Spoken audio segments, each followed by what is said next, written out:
My name is Piper, 33 years old and a corporate crisis manager who fixes disasters for a living. I moved far across the country without telling my family. For 12 months, nobody called me.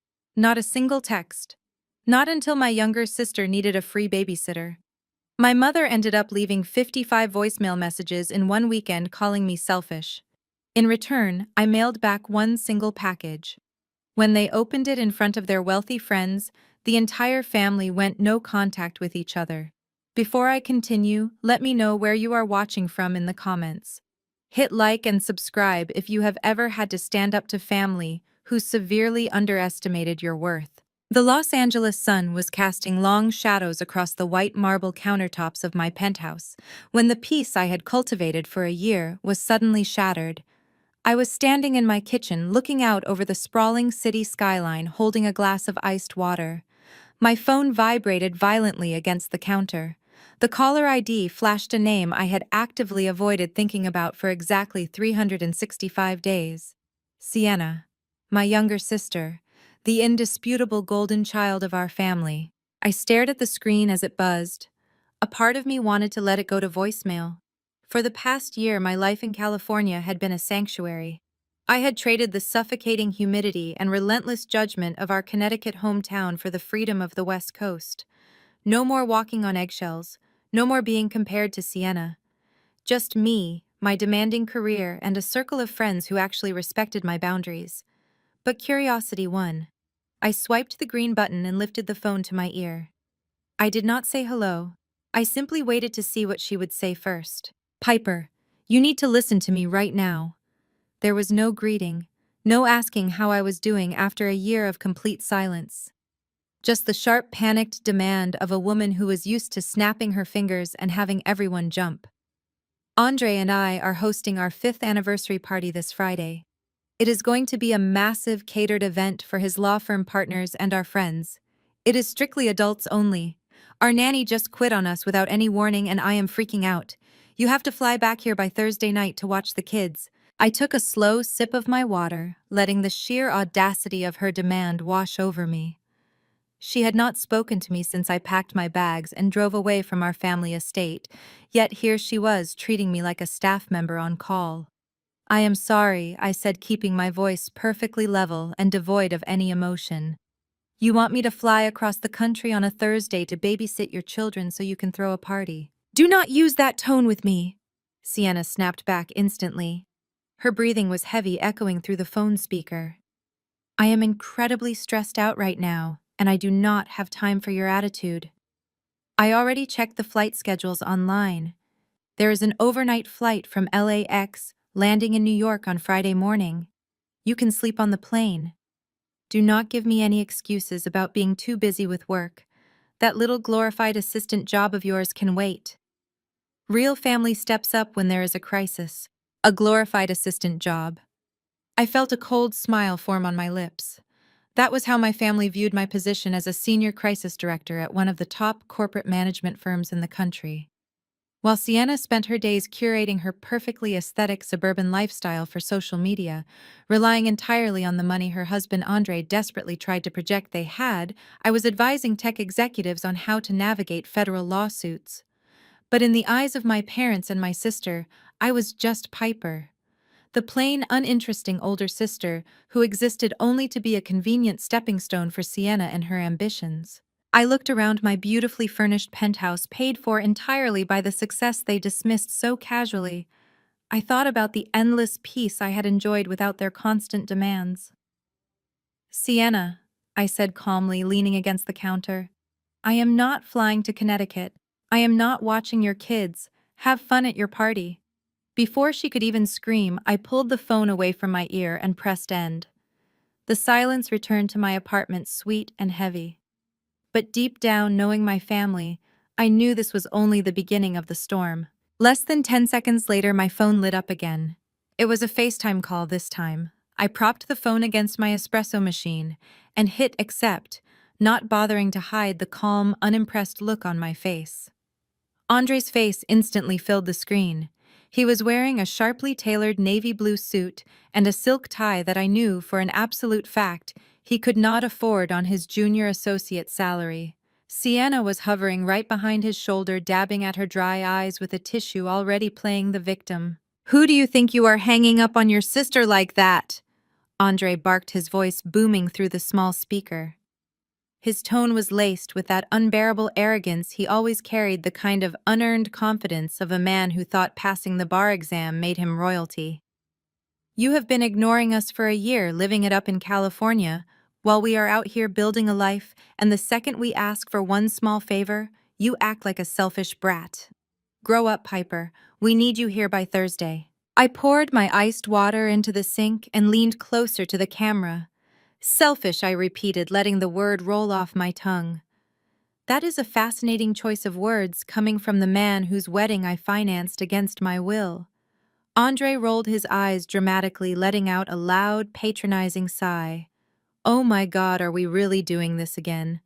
Are you seriously bringing up ancient history right now?" "It was 14 months ago, Andre," I replied, my voice dropping to a dangerously quiet register. "And I am bringing it up because you seem to have a severe case of amnesia regarding why I moved 2,400 miles away in the first place.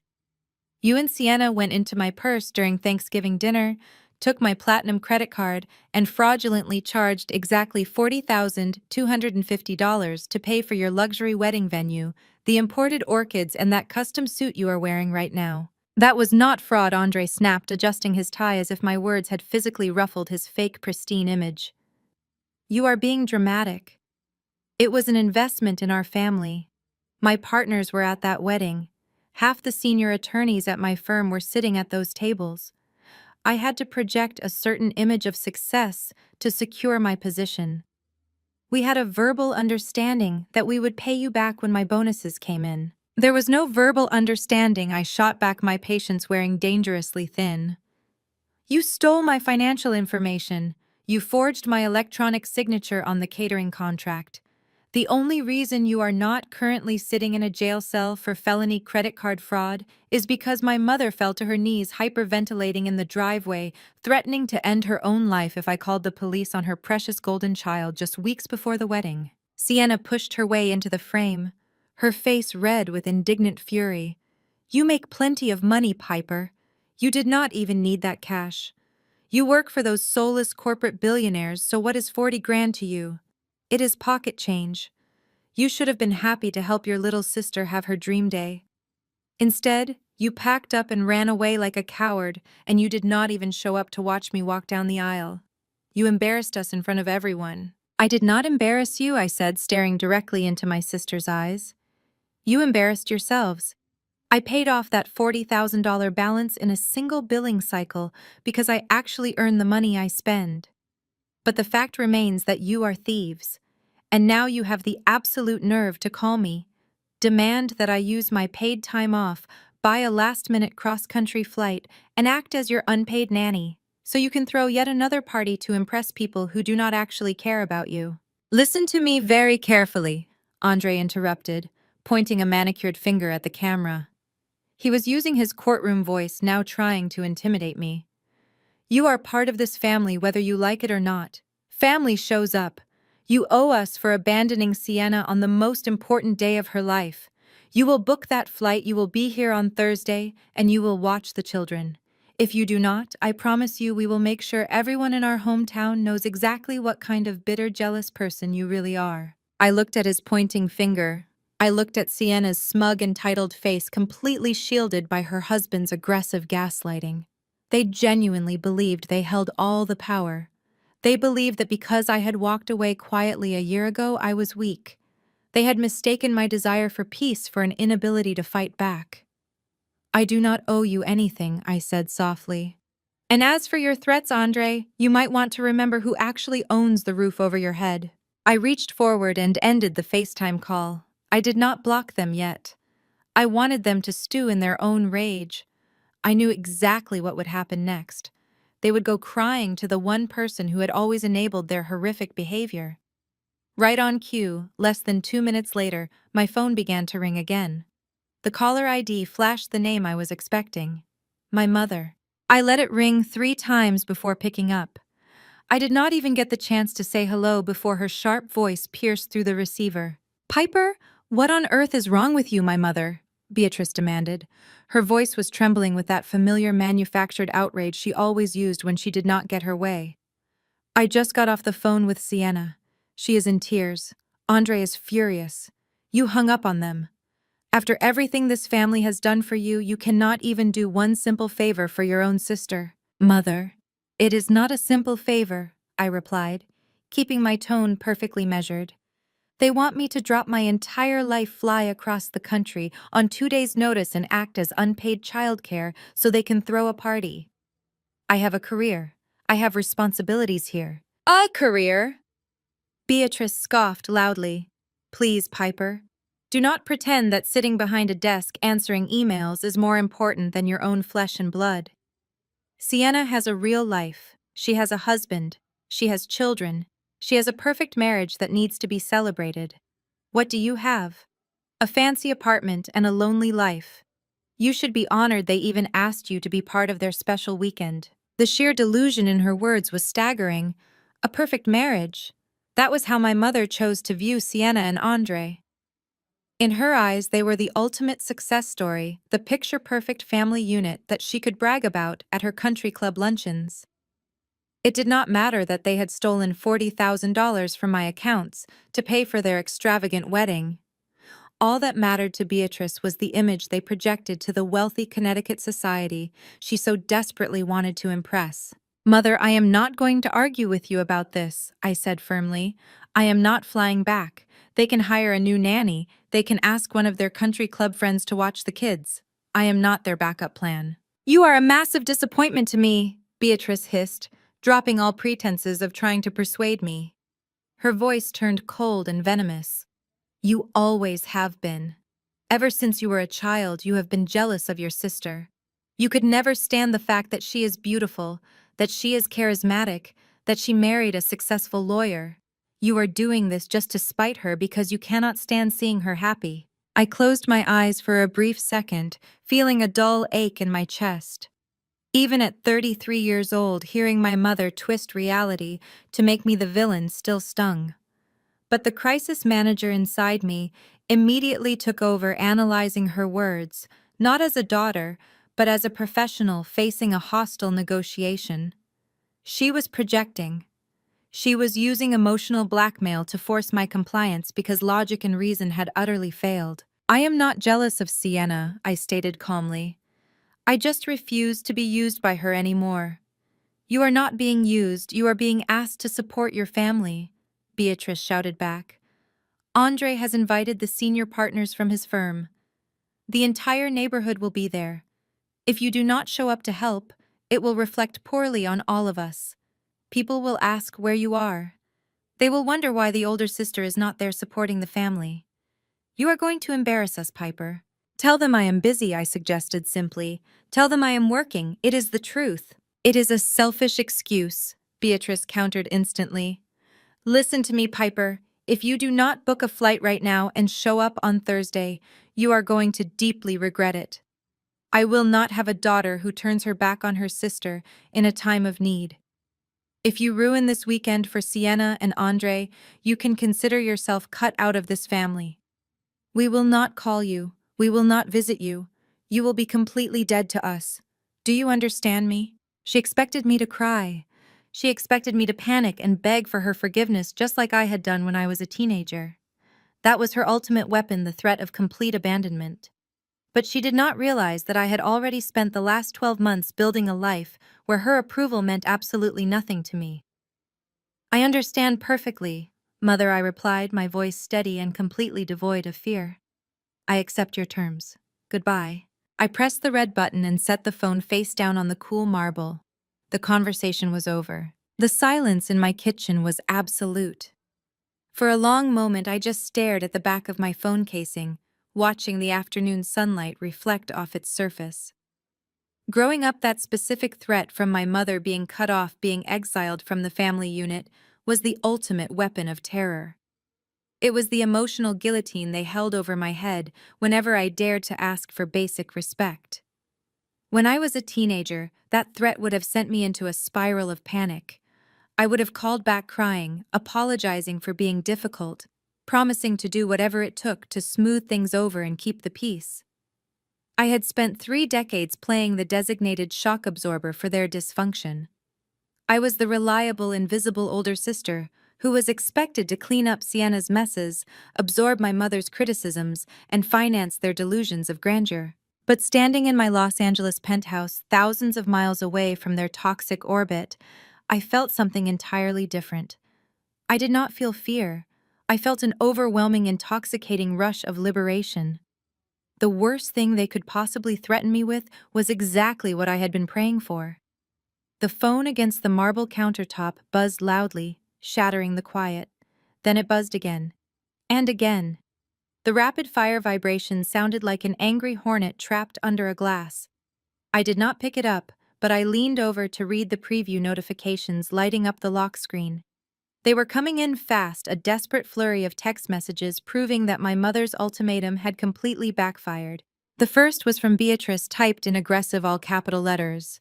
"How dare you hang up on me? You call me back right now, or I swear to God, Piper, I will ruin you." Immediately beneath it was a text from Andre trying to sound authoritative and legally intimidating. "Piper, you are making a massive mistake. You are legally obligated to repay the emotional distress you are causing your sister. I suggest you reconsider your stance before I take action." I actually let out a short, sharp laugh at that one. A junior lawyer threatening to sue his sister-in-law for emotional distress because she refused to babysit. It was pathetic. Then came Sienna firing off messages in rapid succession. "You are ruining my life. You are ruining my anniversary. You are the most toxic person I have ever met. I hate you." I watched the messages roll in one after another, creating a digital waterfall of entitlement and rage. They were spiraling. Narcissists always spiral when they realize they have lost control of their favorite scapegoat. By simply saying no and hanging up the phone, I had stripped away the only power they had over me. I refused to be their doormat anymore. I refused to be the unpaid nanny, the emergency ATM, or the emotional punching bag. I was a highly paid professional who spent her days strategizing for Fortune 500 companies, yet for years I had allowed these deeply insecure people to treat me like a subservient child. In my professional life, I handled hostile takeovers and public relations nightmares with cold precision. Today I was bringing the corporate crisis manager home. The boundary was set and it was made of solid iron. I walked over to the built-in wine fridge tucked under my counter and pulled out a bottle of Pinot Noir. I took my time finding the corkscrew, peeling back the foil, and pulling the cork with a satisfying pop. I poured myself a generous glass, enjoying the deep ruby color of the wine against the pristine white of my kitchen. All the while, the phone on the counter continued its angry dance. They expected a fight. They expected me to text back, defending myself, explaining my busy schedule, or engaging in a bitter screaming match that would ultimately end in my submission.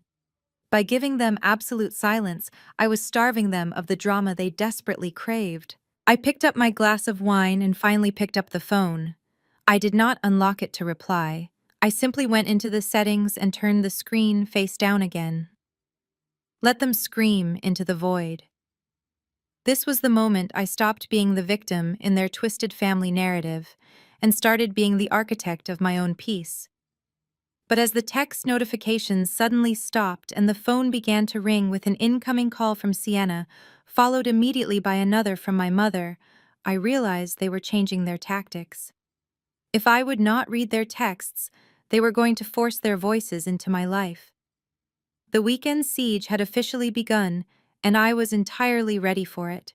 I carried my glass of Pinot Noir into the living room and sank into the deep cushions of my sofa. Outside my floor-to-ceiling windows, the Los Angeles skyline was beginning to sparkle against the twilight sky. Inside, the relentless pinging of my phone provided a jarring soundtrack to the evening. The text messages had stopped, replaced by the distinct rhythmic chime of incoming voicemails. 1, then 3, then 7. They were piling up in the digital inbox, a desperate barrage of audio files. In the past, the mere sight of a missed call from my mother would induce a knot of anxiety in my stomach. Tonight, I simply felt a clinical curiosity. I reached over, unlocked the screen, and connected the audio to my apartment Bluetooth speakers. If they wanted to put on a theatrical performance, I was going to give them a high-fidelity venue. I pressed play on the very first message. A sharp, ragged intake of breath echoed through my living room, followed instantly by loud sobbing. It was Sienna. "Piper, I just cannot believe you are doing this to me," she wailed, her voice trembling with manufactured devastation. "It is my 5th anniversary. Do you know how hard I have worked to make this weekend perfect? The florist messed up the centerpieces, the caterer is charging us extra for the champagne tower, and now you are abandoning me. You know Andre needs this to go smoothly for his career. You are actively trying to sabotage my happiness because you are miserable alone in California. Call me back right now and tell me you booked the flight. Please, Piper." I took a slow sip of my wine, letting the complex flavors coat my tongue. The tears were entirely fake. I had grown up listening to that exact pitch of crying. It was the same weaponized sobbing Sienna used when she was 16 and crashed my car, managing to convince our parents that it was somehow my fault for leaving the keys on the kitchen counter. The next 4 voicemails were variations of the same hysterical theme.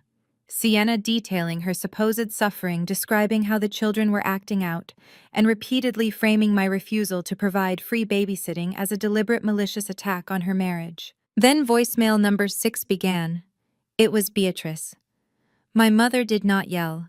She used her quiet, breathless voice, the one she reserved for when she wanted to play the ultimate martyr. "Piper, it is your mother. I am sitting here in the dark, holding my chest. My blood pressure is through the roof. I cannot stop shaking. Where did I go wrong with you? I sacrificed my youth, my body, and my finances to give you girls a beautiful life in Connecticut. And this is how you repay me. By turning your back on your only sister when she is drowning in stress. You are breaking my heart, Piper. You really are." I stood up, walked into the kitchen, and opened the refrigerator to inspect my dinner options. I pulled out some fresh salmon and asparagus, listening as voicemails 7 through 12 played in the background. They alternated, tag-teaming the guilt trip. Sienna cried about how stressed Andre was. Beatrice cried about how she had failed as a mother to raise such a cold, unfeeling daughter. It was an impressive psychological assault. They were throwing everything at the wall to see what would stick. They wanted me to feel like a monster. They wanted the guilt to become so physically suffocating that I would book a red-eye flight just to make the emotional pressure stop. As I seasoned the salmon, voicemails 13, 14, and 15 transitioned into the social humiliation angle. Beatrice brought up her friends from the country club. "Do you know how humiliating this is going to be for me?" she whimpered into the phone. "I already told Mrs. Gable and the entire tennis committee that you were flying in to help with the kids. What am I supposed to tell them now? That my oldest daughter hates her family, that she is too selfish to show up. You are making us look completely dysfunctional in front of the entire neighborhood." I slid the baking sheet into the oven and set the timer. In my line of work, dealing with corporate public relations disasters, I called this phase the sympathy offensive. When a hostile party realizes that direct intimidation has failed, they pivot to profound victimhood. They try to convince you that your boundaries are an act of unprovoked violence against them. It was a textbook narcissistic response. I walked back to the living room and picked up my glass of wine. The guilt trip was exhausting to listen to, but it did not leave a single scratch on my conscience. I knew they were just warming up. The tears were failing, and soon the manufactured sadness would inevitably curdle back into pure, unfiltered rage. Right on schedule, voicemail 16 delivered the exact tonal shift I had been waiting for. The weeping was gone. When Sienna spoke, her voice was a sharp, venomous hiss that echoed through the apartment speakers. "You are a cold, dead-inside bitch," she snarled. "You think you are so much better than us because you live in a high-rise and wear designer suits. You are nothing. You are a miserable, lonely spinster, and no one will ever love you. Have fun dying alone with your bank account, Piper." I flipped the salmon in the oven, my expression completely unchanged. There it was. The mask had completely slipped. Voicemails 17 through 20 were rapid-fire attacks from Andre. He dropped the pseudo-legal jargon. and resorted to pure, unfiltered insults, calling me a parasite and a jealous failure. He threatened to fly to Los Angeles himself and physically drag me onto a plane. It was an empty, laughable threat, but it demonstrated exactly how unhinged they were becoming when deprived of their usual control. By voicemail 25, Beatrice had returned to the microphone and she was going nuclear. "I am done asking nicely, Piper," she screamed, her voice cracking with fury. "You have disrespected me for the absolute last time. If you do not call me back in 5 minutes, I am going to make sure everyone in our extended family knows exactly what a terrible daughter you are. I will ruin your reputation. I will call your boss. I will call your company human resources department and tell them you are mentally unstable and abusive to your family." The threat to my career was the exact moment I realized this had escalated from a standard family temper tantrum into a direct liability issue. My phone buzzed in my hand, no longer a voicemail, but a flurry of text notifications. Beatrice had made good on her first threat.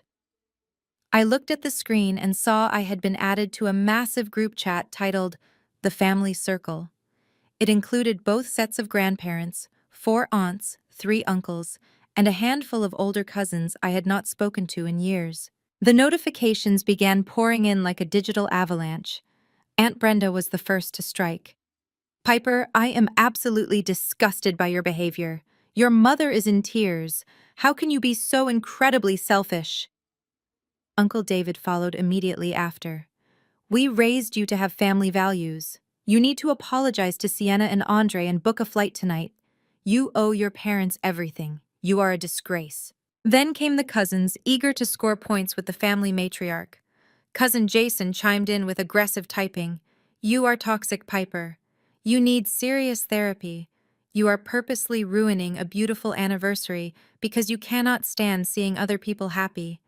The messages stacked up, dozens of them, creating a chorus of collective abuse. They had only heard one highly manipulated side of the story, but that was all they needed. In our family ecosystem, truth did not matter at all. Blind loyalty to the golden child was the only currency that counted. If this had happened 5 years ago, the sheer weight of this collective rejection would have crushed my spirit. I would have felt sick to my stomach, consumed by guilt. But today, standing in my quiet kitchen, the crisis manager in me simply went to work. When dealing with a hostile corporate smear campaign, the first rule of crisis management is to secure the evidence before the opposition realizes their mistakes and deletes the trail. I walked over to my home office desk, opened my laptop, and connected my phone via a secure cable. I bypassed the standard backup protocols and opened a dedicated forensic capture software I used for work. I began meticulously taking high-resolution screenshots of every single text message in the group chat, making sure the timestamps and phone numbers were clearly visible. I saved the audio files of all 30 voicemails, categorizing them by speaker and level of aggression. I created a secure folder on my encrypted cloud drive titled Connecticut Liabilities. Every threat, every insult, every piece of emotional blackmail was documented, organized, and backed up in 3 separate locations. They thought they were intimidating me. They thought bringing in the extended family to bully me into submission would break my resolve. They had no idea they were simply handing me a meticulously documented trail of their own abusive behavior. The group chat continued to buzz with fresh insults, but I did not engage. I did not defend myself. I did not point out that Andre and Sienna were thieves. Responding to a smear campaign only gives it oxygen. Instead, I let them keep typing. I let them put all of their venom in writing. They were building their own trap, and I was more than happy to let them keep digging the hole. The clock on my oven flashed 9 p.m. My salmon was perfectly cooked. I plated my dinner, poured a second glass of Pinot Noir, and sat down at my kitchen island. The digital counter on my voicemail inbox now read 31. The onslaught had evolved once again. They had passed through the stages of panic, guilt, and rage, and had now firmly landed in the territory of drunken exhaustion. It was Friday night on the East Coast, pushing midnight, and it was painfully obvious that Sienna and Andre had opened a few bottles of wine to cope with their perceived trauma. Voicemails 31 through 40 were a masterclass in slurred entitlement.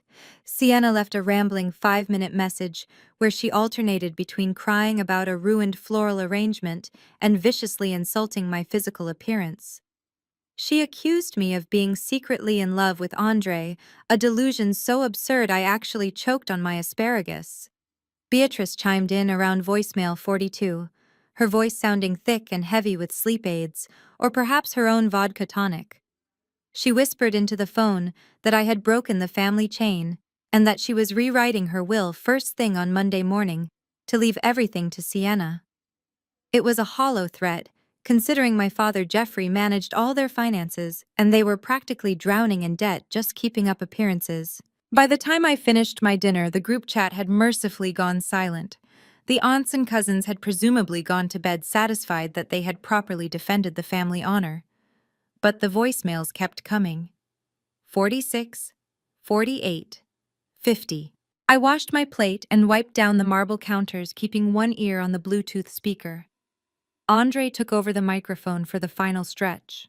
His polished courtroom voice was completely gone, replaced by the aggressive, sloppy drawl of a man who had consumed far too much expensive scotch.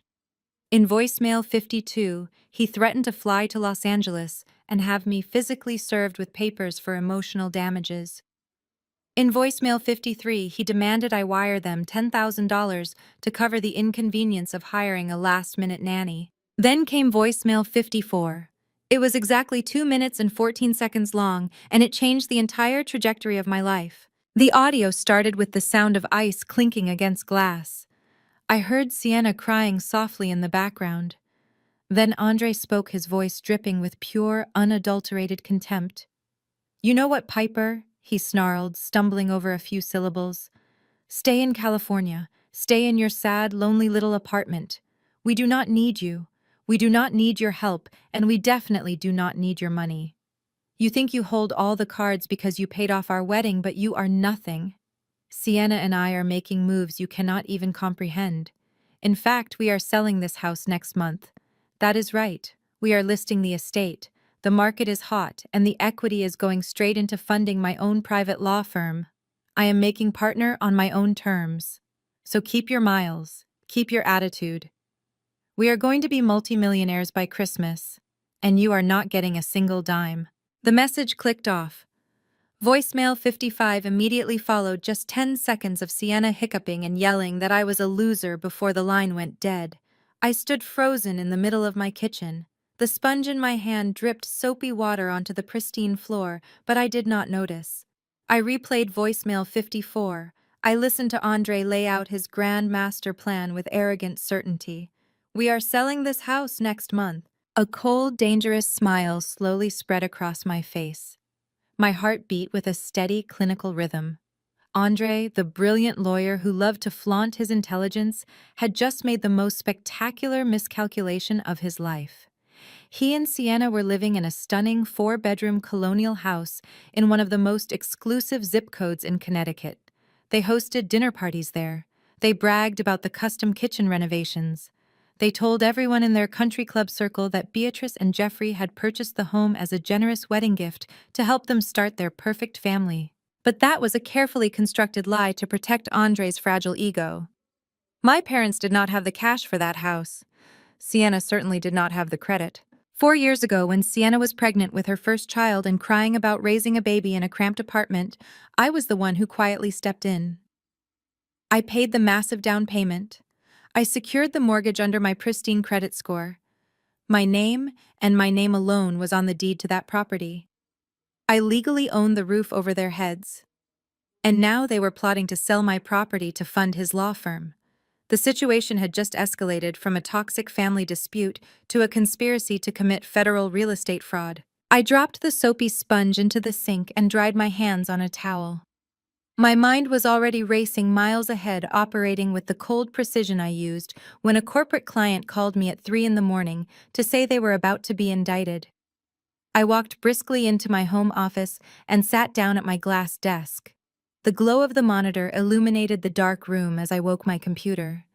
I opened a highly encrypted folder labeled Real Estate Assets and clicked on a subfolder designated for the Connecticut property. 4 years ago, Sienna had called me in hysterics. She was pregnant with her first child living in a cramped apartment, and Andre had just failed the bar exam again. My mother Beatrice swooped in to manage the crisis. She arranged a private lunch at an upscale bistro and spent 2 hours crying. She begged me to help my sister. Beatrice claimed she and my father were locked up in illiquid investments and could not secure a mortgage. She pleaded with me to use my spotless credit score and substantial savings to secure a home. It was supposed to be a temporary arrangement until Andre passed the bar and started making real money. Against my better judgment, I agreed. I wired a massive 20% down payment directly to the escrow account. I signed the 30-year fixed-rate mortgage. I paid the property taxes. But the moment the keys were handed over, the narrative abruptly shifted.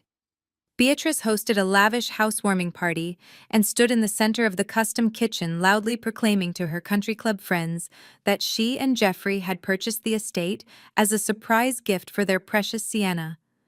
They completely erased my financial contribution. When I confronted my mother about the lie, she brushed it off, claiming it would humiliate Andre if their high society friends knew his sister-in-law bought his house. I swallowed my pride and kept quiet. I opened the digital copy of the deed. There it was displayed in stark black and white pixels, my full legal name. There was no mention of Sienna. There was no mention of Andre. The property belonged entirely to me. Next, I opened the banking statements. Every single month for the past 48 months, the mortgage payment was automatically deducted from my personal checking account. Andre and Sienna occasionally sent me partial payments they called rent, but they were consistently late and frequently short. I was heavily subsidizing their extravagant lifestyle while they publicly played the role of wealthy suburbanites. I leaned back in my ergonomic chair and stared at the ceiling. How on earth did Andre think he could sell a house that was not legally his? He was arrogant, but he was not entirely stupid.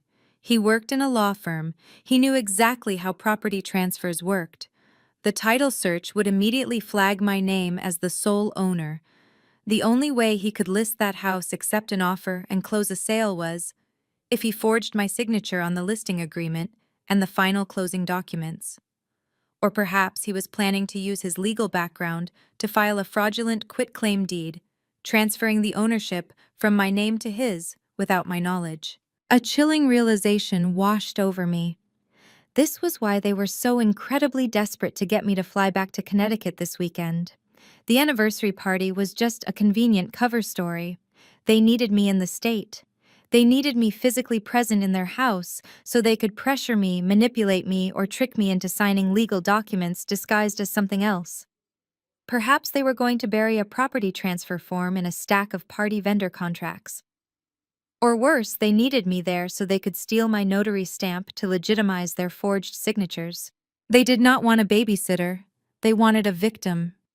The 55 voicemails, the hysterical crying, the group chat harassment, it was all a highly coordinated campaign to force me into a room where they could financially corner me.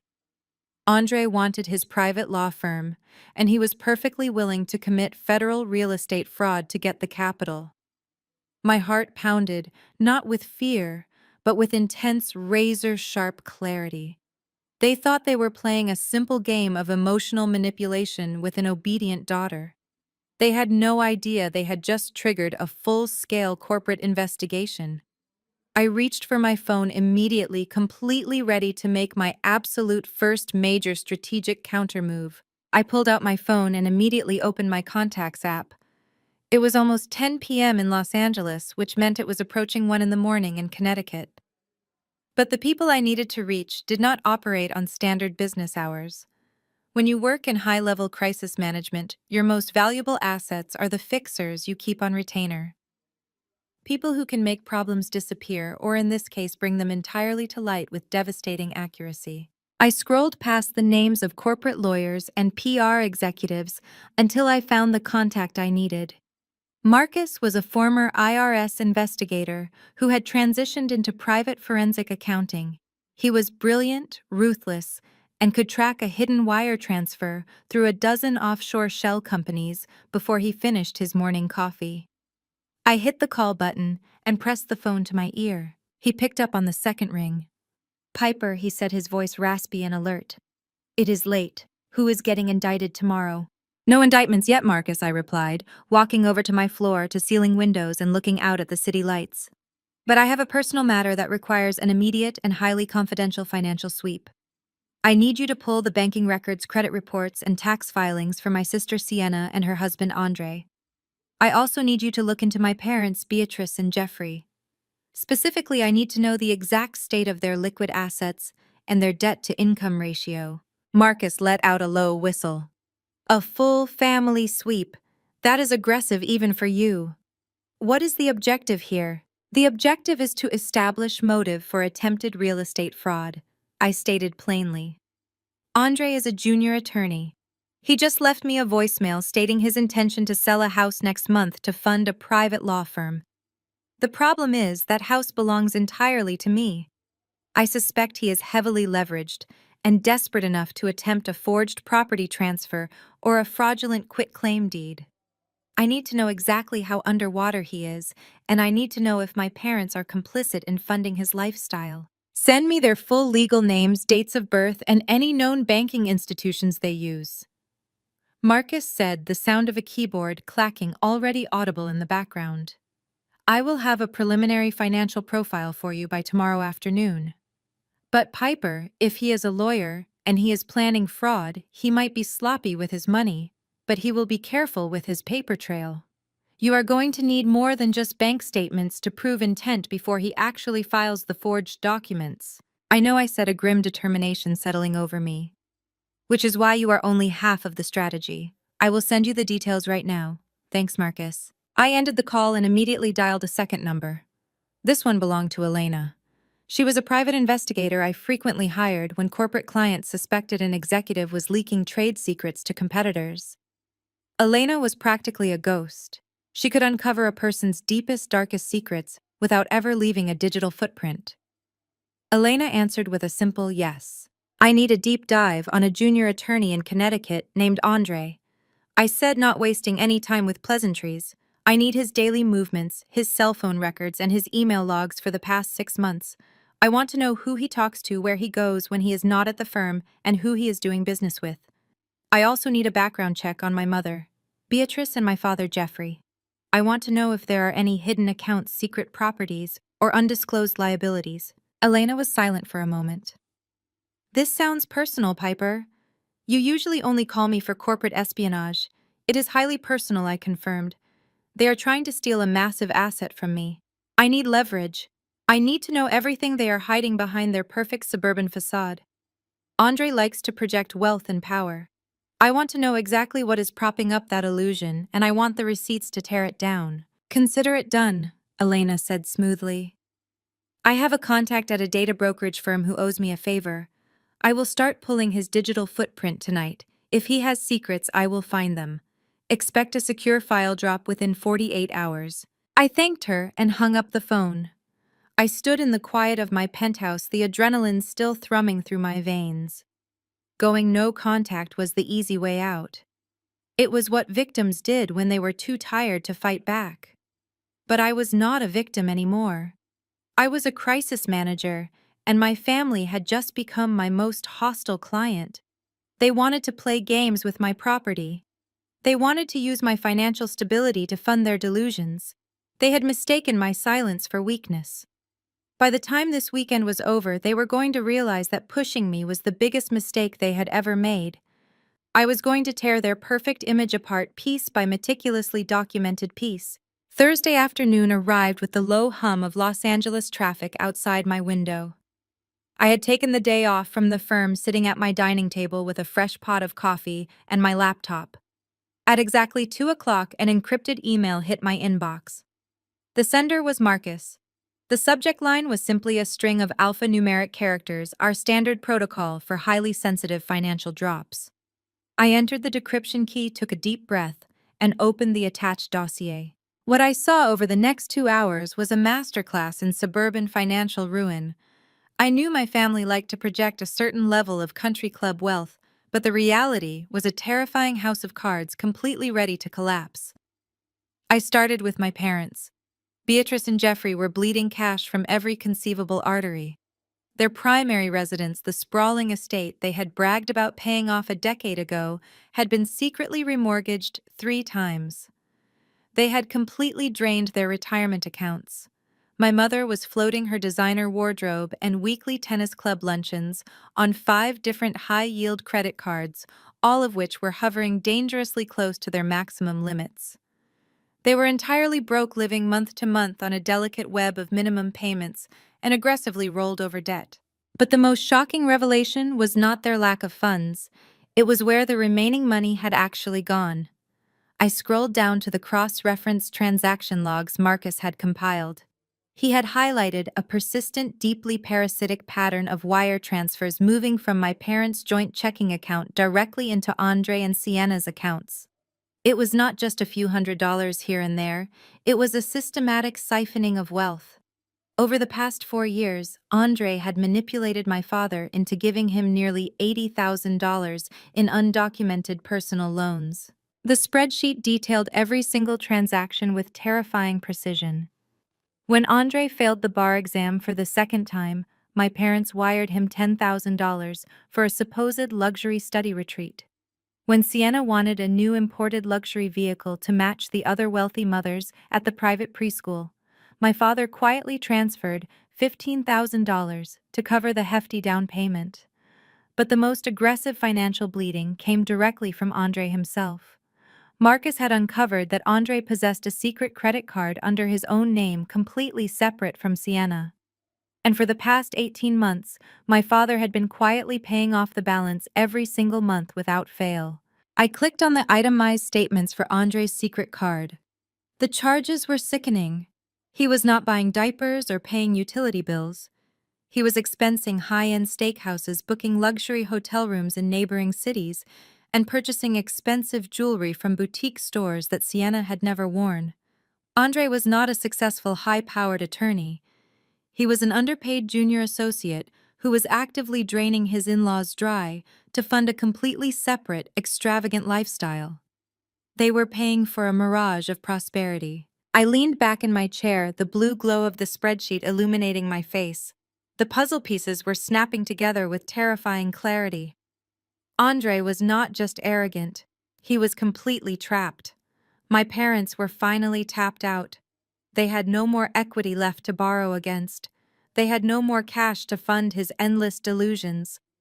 The gravy train had violently derailed, and Andre's secret spending habits required a massive immediate influx of fresh capital. That was exactly why they needed to sell my house. It was not merely an ambition to start his own private law practice like he claimed on the voicemail. It was absolute financial survival. Andre desperately needed a multi-million-dollar payout to cover his tracks, pay off his secret debts, and maintain the grand illusion of success before his entire life imploded in front of the entire neighborhood. And my mother, deeply terrified of the severe social humiliation that would surely come if her perfect golden child's marriage publicly collapsed, was actively helping him figure out how to steal my property. They were all cornered animals, and cornered animals were highly dangerous. They had spent the entire weekend trying to break me emotionally, hoping I would fly back and be too thoroughly exhausted to notice what they were doing with the legal paperwork. I looked down at the very bottom of Marcus's report. He had added a small, urgent note highlighted in red. Piper, they have successfully scheduled a private meeting with a local real estate broker for next Monday morning. They are definitely moving fast. I closed the spreadsheet instantly. The time for merely gathering financial intelligence was completely over. It was officially time to start forging my actual weapons now. I picked up my phone again, shifting my focus from forensic accounting to pure legal offense. If Andre wanted to play lawyer, I was going to introduce him to a real one. I needed a Connecticut-based attorney who specialized in high-conflict real estate litigation. Not just any lawyer, but a bulldog. Someone who did not care about family dynamics, emotional pleas, or suburban social standing. I opened my professional directory and found the direct cell number for Warren Mitchell. Warren was a notoriously ruthless litigator I had previously retained to evict a hostile corporate tenant from a commercial high-rise in downtown Los Angeles. He was expensive cold, and entirely devoid of empathy, which made him absolutely perfect for this specific job. I dialed the number. Warren answered with his signature brusque tone, skipping any form of standard greeting. "Mitchell," he barked. "Warren." "It is Piper," I said, matching his clinical energy. "I have an emergency residential property dispute in Fairfield County. I need aggressive, immediate action, and I am bypassing your firm's standard retainer protocol. I need legal documents drafted tonight." There was a brief pause on the line, followed by the sound of a heavy leather chair creaking. "You have my full attention, Piper," he replied, his voice dropping into a sharp professional cadence.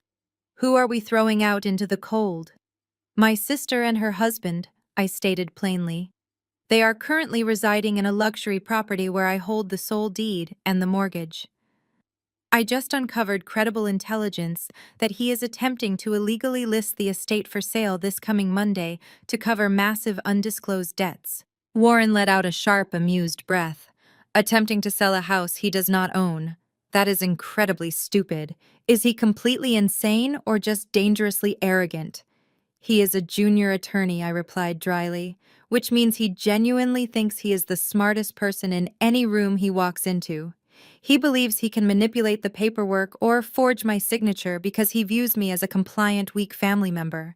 I need you to completely dismantle that delusion by tomorrow morning. I want a legally binding 30-day notice to vacate drafted immediately.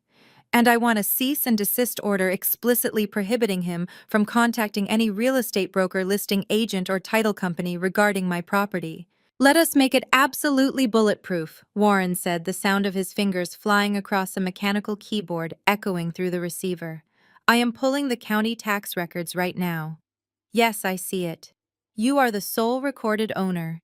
No liens, no co-signers. You have absolute and total authority. I will draft a formal notice to quit possession under state law. Since there is no formal lease agreement on file, they are legally classified as tenants at will.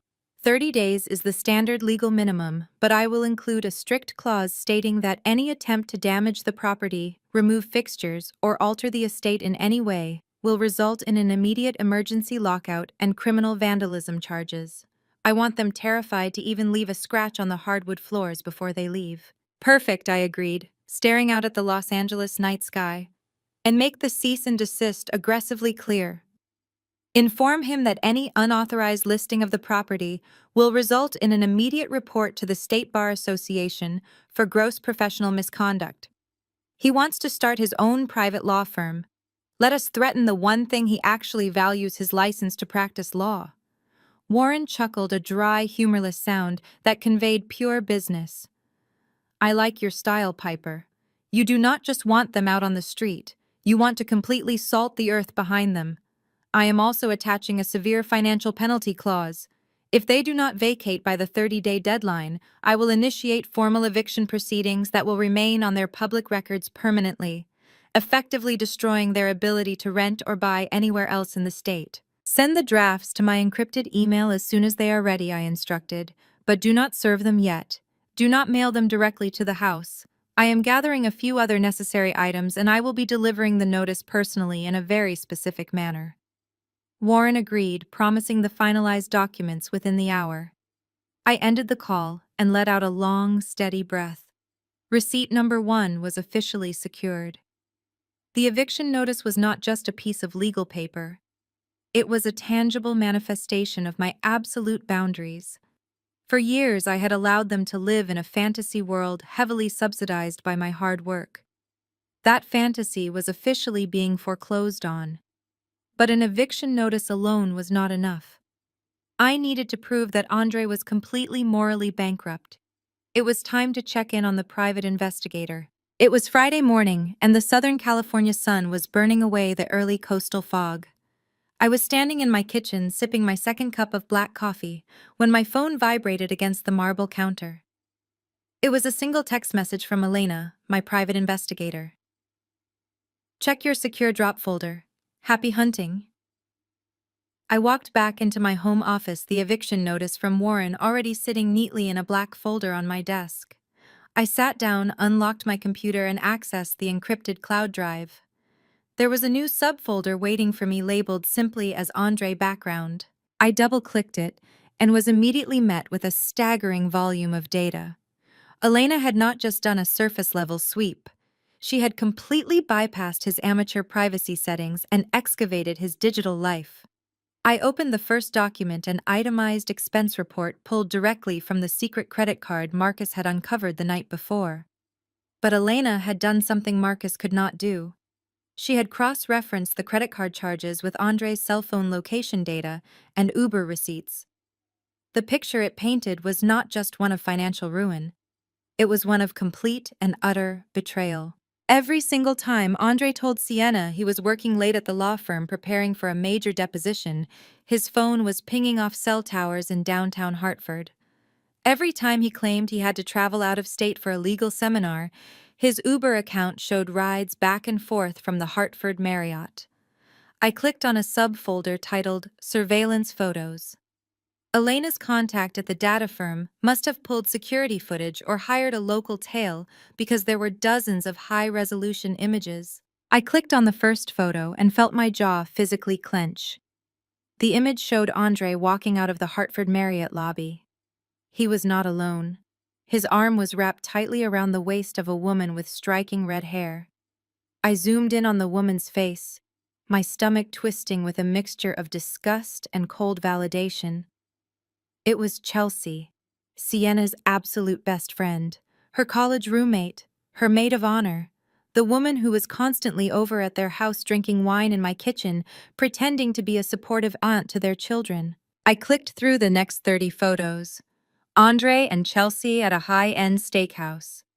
Andre and Chelsea kissing in a dimly lit parking garage. Andre buying Chelsea a pair of diamond earrings at a boutique jewelry store, the exact charge that had shown up on the secret credit card my father was paying off. It was not a brief lapse in judgment.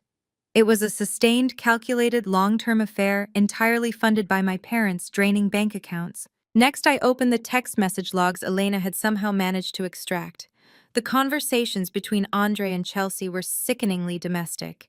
They complained about Sienna constantly. Andre referred to his wife as a suffocating, deeply insecure anchor weighing down his potential. He promised Chelsea that as soon as he secured the funding to open his private practice, he was going to file for divorce, take half of the estate's value, and move Chelsea into a luxury condo. He was planning to steal my house not just to fund a law firm, but to finance his escape with his wife's best friend. I sat back in my chair, the glow of the monitor illuminating my face. Sienna had spent the entire week insulting me, calling me a lonely, miserable spinster, and bragging about her perfect marriage. My mother had screamed at me for being jealous of Sienna's incredible husband. The irony was so thick, it was suffocating. Their golden child's marriage was a complete sham, an empty shell held together by my money and Chelsea's lies. And the anniversary party they were throwing tonight, the one they were so desperate for me to attend, was going to be filled with the very people who were laughing behind their backs. I knew for a fact Chelsea was on the guest list. I did not feel sorry for Sienna. For years she had used her marriage as a weapon to make me feel small. She had stolen from me, lied to me, and allowed her husband to mentally abuse me. She wanted a show. She wanted to project an image of untouchable perfection to the Connecticut elite. I was going to give her a reality check she would never forget. I turned on my high-capacity laser printer, the machine whirred to life, humming with purpose. I selected the clearest, most undeniable photos of Andre and Chelsea together. I selected the hotel receipts. I selected the text message where Andre explicitly discussed stealing the house equity to fund his divorce. I hit print. The glossy paper began sliding out of the machine, one devastating piece of evidence after another. Receipt number 2 was officially ready. But before I sealed the envelope, I had one more folder from Elena to review. It was the background check on my parents. I clicked back into Elena's main directory and located the final folder labeled Jeffrey Financial Anomalies. My father had always been the quiet enabler in our family. While my mother screamed and demanded, Jeffrey would simply sigh, retreat into his study, and quietly sign whatever checks were necessary to keep the peace. He played the role of the exhausted, beleaguered patriarch who sacrificed everything for his ungrateful wife and demanding youngest daughter. It was a compelling performance, but as I opened the first PDF, I quickly realized it was an absolute lie. Elena had flagged a recurring wire transfer originating from my father's private undisclosed savings account. It was an account my mother clearly knew nothing about, as it was not linked to any of their joint assets. On the 15th of every single month for the past 11 years, an exact sum of $3,500 was wired to a recipient named Sylvia Rossi, residing in a quiet suburb just 30 minutes north of our hometown. I furrowed my brow scanning the transaction history. That was over $40,000 a year systematically drained from the family wealth secretly sent to a woman I had never heard of. I opened the next subfolder, which Elena had simply titled Surveillance Sylvia. The first photograph was a wide shot of a charming, modest house with a well-kept garden. The second photograph zoomed in on the driveway. There was my father, Jeffrey, wearing his weekend khakis, casually unloading groceries from the trunk of his car, alongside a petite, dark-haired woman, Sylvia. But it was the third photograph that caused all the air to rush out of my lungs. Jeffrey and Sylvia were standing on the front porch, smiling warmly, and standing right between them, holding a college acceptance letter and grinning from ear to ear, was a young boy who looked remarkably like a teenage version of my father. I stared at the screen, my mind struggling to process the magnitude of the deception. My father did not just have a mistress, he had a completely separate secret family. While Beatrice was constantly berating him for not earning enough to fund her country club lifestyle, while Sienna was demanding luxury cars and expensive vacations, Jeffrey was quietly funding a second household just half an hour away. He was paying child support, perhaps even private school tuition, out of a shadow account while his legitimate family spiraled into massive debt. I leaned back, a cold realization washing over me. This was why my parents were so incredibly broke. This was why they had practically begged me to buy the house for Sienna 4 years ago. It was not just because Beatrice spent too much on designer clothes. It was because my father had been quietly siphoning a massive portion of his income to support his second life. The hypocrisy was absolutely breathtaking. For my entire life, my parents had weaponized the concept of family loyalty against me. They had constantly told me I was selfish, that I did not understand the sacrifices required to keep a family together. Meanwhile, Beatrice was bleeding their accounts dry for social status, and Jeffrey was quite literally maintaining a second family in the next town over. I selected the clearest photographs of Jeffrey, Sylvia, and the teenage boy. I highlighted the 11 years of consecutive bank transfers. I hit print again. The printer hummed, delivering the undeniable proof of my father's ultimate betrayal. As I gathered the warm sheets of paper, a strange sense of calm settled over me. There was no sadness. There was no grief for the family I thought I had. The toxic structure that had defined my entire existence was built on an incredibly fragile foundation of lies, financial fraud, and profound infidelity. And they had the absolute nerve to try and steal my property to keep their rotten house of cards from collapsing. They were hosting their grand anniversary party tonight, a celebration of love, family, and success. Sienna would be wearing an expensive gown, bought with stolen money. Andre would be giving a toast to a wife he actively despised. Beatrice would be bragging about a wealth that did not exist. And Jeffrey would be smiling for the cameras, playing the role of the devoted father while his secret son lived just 30 miles away. I looked at the stack of documents on my desk, the eviction notice, the proof of Andre's affair with the maid of honor, the bank statements revealing Jeffrey's secret family. It was a collection of pure, unadulterated truth. But as I reached for a large, heavy black envelope to package the documents, I noticed one final file sitting at the very bottom of Elena's directory. It was labeled Medical Anomaly. I clicked on it, completely unaware that I was about to discover the final explosive secret that would burn my family to the ground. The file opened to a scanned copy of a routine hospital admission form from over a decade ago. It was from the time Sienna had her appendix removed in high school. I scanned the standard medical data until my eyes snagged on a single glaring detail in the top right corner.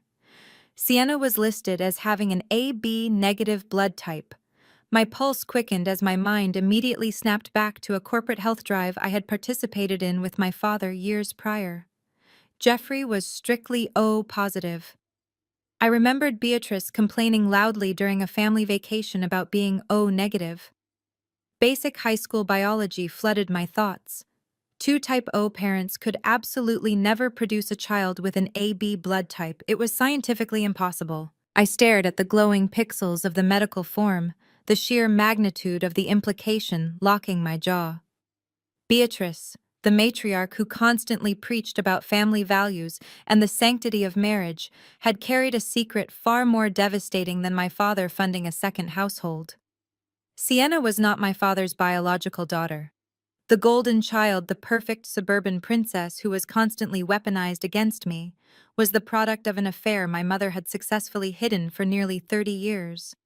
Suddenly, the entire toxic dynamic of our family made perfect twisted sense. Beatrice overcompensated with Sienna because she was a walking manifestation of her own infidelity. Jeffrey likely knew the truth and retreated into his secret second family as a silent retaliation. They were bound together not by love, but by mutually assured destruction and decades of suffocating lies. I let out a low, breathy laugh that echoed in the quiet of my penthouse. They had all treated me like an outsider because I was the only person in that sprawling Connecticut house who was actually living in reality. I was the only legitimate reflection of their miserable union, which was exactly why they resented me so deeply. I quickly hit print on the medical admission forms, carefully highlighting the blood type fields with a bright yellow marker. I then typed up a brief single-page explanation of basic genetic inheritance laws, keeping the language clinical, cold, and utterly irrefutable. Receipt number 4 was officially complete. The arsenal was fully assembled and ready. I walked into my bedroom closet and pulled down an elegant, heavy black gift box I had saved from a luxury corporate event. It was made of thick matte cardboard with a velvet-lined interior designed to look incredibly expensive. It was the perfect Trojan horse for a high society anniversary party. I returned to my desk and slowly began the meticulous process of packing the explosive contents. First, I placed the 30-day eviction notice and the aggressive cease and desist order from my lawyer at the very bottom. That was the foundational reality check they desperately needed. Over that, I laid the thick stack of glossy photographs showing Andre kissing Chelsea outside the Hartford Marriott, right alongside the printed text message logs where he arrogantly plotted to steal his wife's inheritance. Next went the banking records and surveillance photos of Jeffrey smiling warmly with his secret teenage son. Finally, I placed the highlighted medical records and the genetic explanation of Sienna's parentage squarely on top. It would be the very first thing she saw when she lifted the lid. I closed the heavy black lid, the velvet edge making a soft, definitive thud. I tied a thick silver silk ribbon around the box, securing it with a perfectly symmetrical bow. It looked like a generous anniversary gift from a successful older sister. It looked like an apology. It looked like submission. I printed a priority overnight shipping label addressed directly to Sienna at my property in Connecticut. I specifically requested a signature upon delivery, ensuring the courier would personally walk it right up to the front door during the height of their catered evening event. I grabbed my car keys, picked up the heavy black box, and took the elevator down to the basement parking garage. I drove straight to the primary logistics hub near the airport, handing the package over to a clerk just minutes before the final overnight shipping cutoff time. As the clerk scanned the barcode and tossed the box onto the outbound conveyor belt, I felt a profound, overwhelming sense of peace. The heavy burden I had carried for my entire life was sitting inside that box, hurtling its way toward the East Coast. My part in their twisted game was officially over. Tomorrow night, the box would arrive and the perfect family would finally meet their true, horrific selves. I walked back to my car, breathed in the cool California air and smiled. Let the absolute destruction finally commence now. Friday evening in Connecticut was unseasonably warm. the kind of perfect early autumn twilight that wealthy suburbanites prayed for when hosting outdoor events. My property, a sprawling colonial estate nestled at the end of a private cul-de-sac, was completely transformed. From my vantage point in Los Angeles, I could easily picture the scene based on the frantic text messages my aunts were still sending to the family group chat. The facade was in full swing. White string lights were draped elegantly across the massive oak trees in the backyard. A large temporary teak dance floor had been installed over the manicured lawn. A string quartet hired at an exorbitant hourly rate was playing classical covers of modern pop songs near the custom-built stone fire pit. Waiters in crisp white shirts and black ties circulated through the crowd carrying silver trays loaded with seared scallops and crystal flutes of imported champagne. The air smelled of expensive perfume, catered food, and the desperate, suffocating desire to impress. Sienna was holding court near the edge of the patio, wearing a stunning floor-length emerald gown that clung perfectly to her figure. She was laughing loudly, tossing her perfectly styled blonde hair over her shoulder as she chatted with the wives of the senior partners from Andre's law firm. She was playing the role of the ultimate successful hostess, the picture-perfect mother and wife whose life was an endless series of triumphs. She subtly adjusted her diamond tennis bracelet, making sure it caught the warm light of the patio lanterns. It was a beautiful piece of jewelry, one that my father was currently paying 18% interest on through a shadow credit card. Andre was working the opposite side of the yard, nursing a tumbler of aged scotch. He wore a tailored charcoal suit and a practiced, confident smile.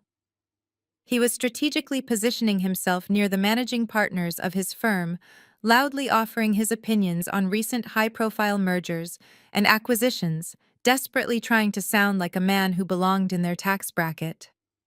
He clinked his glass against theirs, absorbing their casual compliments about the beauty of his home and the elegance of his wife. "Thank you," Andre said, his voice booming with forced humility. "Sienna and I have worked incredibly hard to build this life. We wanted to create a space that truly reflects our values and our commitment to our family." It was a brilliant performance. Not a single person in that backyard, surrounded by the glow of the string lights and the soft music, had any idea that the man giving the toast was actively planning to commit felony real estate fraud to save himself from total financial collapse. They did not know that his beautiful wife was not genetically related to the man she called her father. They only saw the glossy exterior, the perfect Connecticut dream that Sienna and Andre were selling. Standing near the elegant outdoor bar, my mother Beatrice was entirely in her element. She wore a tailored cream suit holding a delicate coupe of champagne. She was actively mingling with her country club friends, her voice carrying over the soft chatter. "It is just so wonderful to see them so happy," Beatrice gushed to Mrs. Gable, the head of the neighborhood association. "Jeffrey and I always knew they were destined for great things. We are just so proud to be able to provide them with this beautiful estate to start their family. It is what family does after all. We support each other."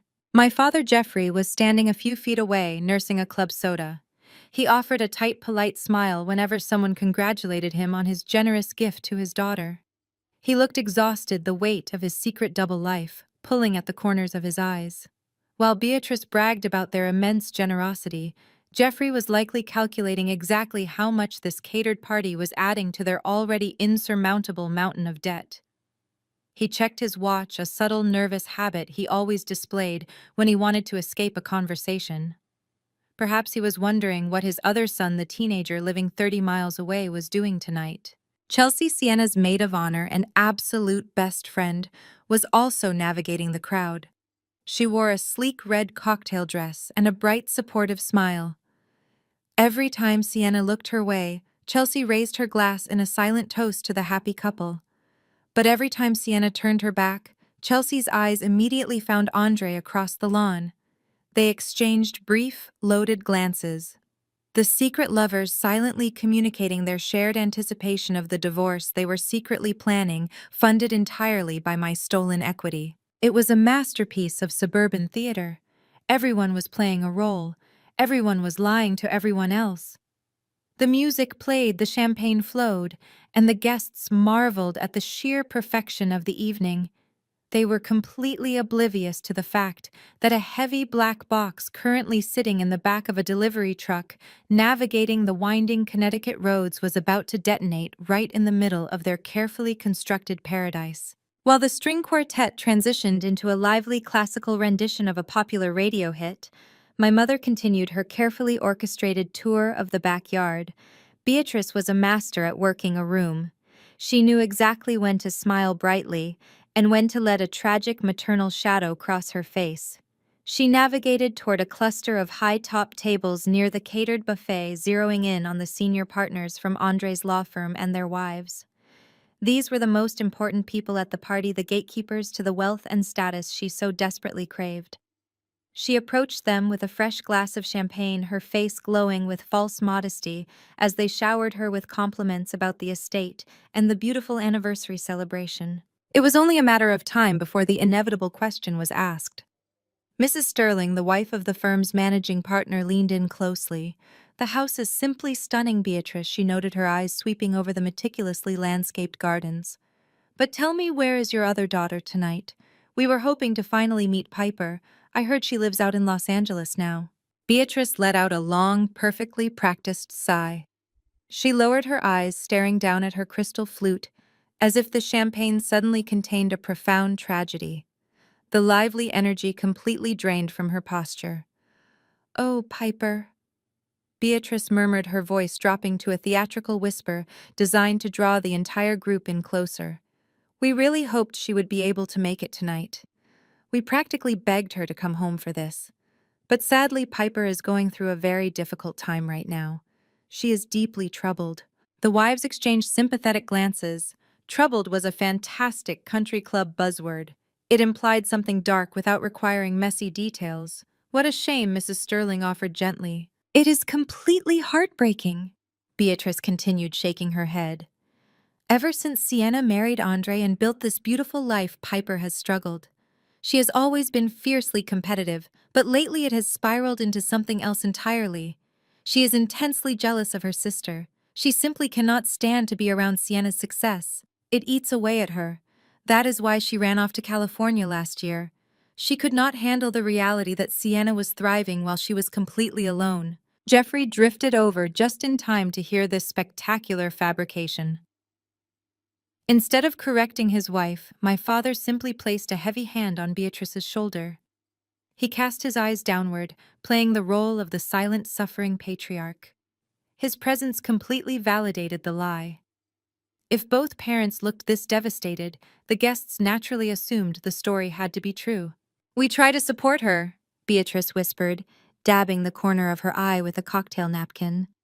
"We pay her bills when she asks, and we leave the door open.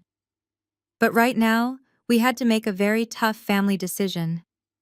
Piper is currently in a residential rehab facility in Malibu. We forced her to go.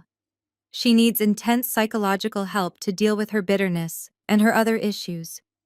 We told her she could not come to the party because she would only try to sabotage Sienna's special night.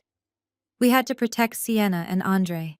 A collective gasp rippled through the small group of wealthy guests. Rehab. The word hung in the humid Connecticut air like heavy perfume. In one incredibly calculated conversation, my mother had completely rewritten history. She took my financial independence and strict boundaries, twisting them into a narrative of addiction and mental illness. By telling everyone I was in rehab because I was crazed with jealousy, she ensured that if I ever tried to tell the truth about the house, these people would simply dismiss me as a bitter, unstable addict, seeking revenge against her perfect family. Sienna spotted the group and glided over, sensing the shift in conversation. She linked her arm through Beatrice's and rested her head on my mother's shoulder. "Are we talking about Piper?" Sienna asked softly, projecting absolute angelic grace. "Please do not judge her. I pray for my sister every single day. I told Andre that the greatest anniversary gift I could ever ask for is just for Piper to finally find peace and stop hating us." "Oh, you sweet girl," Mrs. Sterling cooed, reaching out to squeeze Sienna's hand. "You are so incredibly forgiving. Andre is a lucky man to have such a wonderfully compassionate wife. Your family is incredibly strong to carry such a heavy burden with so much grace. Sienna smiled bravely, soaking up the praise like a sponge. The smear campaign was an absolute triumph. They had elevated themselves to martyrdom by completely destroying my character. They felt untouchable. But just beyond the tall privacy hedges of the backyard, the heavy diesel engine of a delivery truck shifted into park at the end of the driveway. The courier stepped out of the cab carrying a sleek black box tied with a silver ribbon and began walking directly toward the front door. The string quartet had just finished their set and the soft hum of conversation filled the backyard. Andre stood up from his seat near the center of the patio and tapped a silver spoon against his champagne flute. The sharp, clear sound cut through the ambient noise, demanding the immediate attention of all 50 guests. The chatter instantly died down. Waiters stopped circulating with trays of food. All eyes turned toward Andre, who was smoothing the lapels of his expensive charcoal suit with an air of practiced solemnity. He was ready for his grand moment, his carefully scripted performance designed to solidify his reputation as the ultimate family man in front of his firm's senior partners. Thank you all so much for being here tonight to celebrate 5 incredible years. Andre began, his voice projecting confidently across the manicured lawn. He reached out and pulled Sienna close to his side. She leaned into him, resting her head on his shoulder, playing the role of the adoring wife with absolute perfection. Building a life together is never easy, but it is built on a foundation of trust, loyalty, and unwavering family values. Sienna is my rock. She is the reason I push myself so hard at the firm every single day. This beautiful home, this life we have created, it is all a testament to the strength of our partnership and the incredible support of our family. He raised his glass toward my parents, Jeffrey and Beatrice, who were standing nearby. Jeffrey offered a tight smile, while Beatrice beamed with pride, visibly soaking up the public validation. They had successfully funded this illusion, and now they were enjoying the applause. Andre continued his speech, his ego expanding with every word. We believe in transparency, we believe in honesty, and most importantly, we believe in supporting those we love no matter what. That is what true family does. Right on cue. As if the universe itself had decided to participate in the irony of his speech, the heavy wrought iron gate at the side of the property swung open with a loud creak. A courier wearing a crisp uniform stepped onto the patio, holding a sleek black box tied with a silver ribbon. He looked momentarily confused by the sea of formal wear and champagne flutes, but he quickly spotted Sienna, who was glowing in her emerald gown at the center of the crowd. "Excuse me," the courier said, his voice hesitant but loud enough to disrupt the absolute silence Andre had commanded. "I have a VIP overnight delivery for Sienna. It requires a direct signature." Andre paused mid-sentence, a flicker of irritation crossing his perfectly composed face. He hated being interrupted, especially when he was holding court. Sienna, however, let out a delighted gasp. She stepped away from her husband and practically glided toward the courier. A VIP delivery. She practically squealed, her eyes widening with manufactured surprise. She turned to the crowd, addressing the senior partners' wives directly. "Oh my goodness, I wonder who this could be from." The wives murmured appreciatively, thoroughly charmed by the apparent spontaneity of the moment. Sienna signed the electronic pad with a flourish and took the heavy black box from the courier. She walked back to the center table, placing it right next to the towering tiered anniversary cake. The silver ribbon gleamed under the warm light of the patio lanterns. "Open it," someone from the crowd urged cheerfully. "Yes, open it," Beatrice chimed in, stepping closer to her golden child. "It must be something incredibly special if it was rushed here tonight." Sienna did not need to be told twice. She loved being the center of attention. She loved the suspense of unwrapping a luxury item in front of an audience. She assumed it was an expensive piece of jewelry from a wealthy client of Andre's firm, or perhaps an extravagant gift from a family friend trying to make an impression. She had absolutely no idea that she was standing over an active landmine I had carefully assembled 2,400 miles away. "I think we should open it right now," Sienna announced to the crowd, her voice ringing with excitement. "Let us see what beautiful surprise someone sent us to celebrate our love." Andre smiled indulgently, wrapping his arm around her waist once more. The string quartet softly resumed playing in the background. The guests leaned in, holding their breath, completely captivated by the perfect picture of suburban bliss. Chelsea, the maid of honor, stood near the edge of the crowd, watching Andre intently. Jeffrey shifted his weight, checking his watch again. Beatrice stood practically vibrating with anticipation. Sienna reached down with perfectly manicured fingers. She pulled the silver ribbon. It fell away effortlessly. She placed her hands on either side of the heavy black lid and slowly lifted it off, exposing the velvet-lined interior. The crowd leaned in closer, waiting for the reveal of diamonds or crystal. Instead, Sienna's bright, triumphant smile instantly vanished, replaced by an expression of profound and absolute confusion as she stared down at a thick stack of legal documents resting on top of high-resolution photographs. Sienna's manicured nails hovered over the thick stack of premium paper, her brain struggling to comprehend why a luxury gift box contained a thick legal dossier. The soft glow of the patio lanterns illuminated the bold text at the top of the page. She lifted the first document, her brow furrowing in deep confusion. The crowd remained completely silent, eagerly waiting for the grand reveal. "What is it, darling?" Andre asked, stepping closer with a relaxed smile, assuming it was an elaborate prank, or perhaps a novelty certificate from a friend. "I do not understand," Sienna muttered, her voice carrying over the incredibly quiet yard. She began to read the bold heading aloud. "Notice to quit possession. Formal eviction notice. To Sienna and Andre. You are hereby ordered to vacate the premises within exactly 30 days. A collective murmur of confusion rippled through the guests. Andre's relaxed smile evaporated. The color drained from his face as his legal training kicked in. He knew exactly what a notice to quit possession was. He lunged forward, reaching out to snatch the paper from her hands. "Give me that, Sienna! It is just a sick joke," he hissed, his voice dropping into a panicked register. But Sienna pulled back, her eyes rapidly scanning the rest of the page. "No, wait a minute," she said, her voice rising in pitch as panic set in. "It says it is from a law firm in downtown Hartford. It says any attempt to alter or damage the property will result in immediate criminal vandalism charges."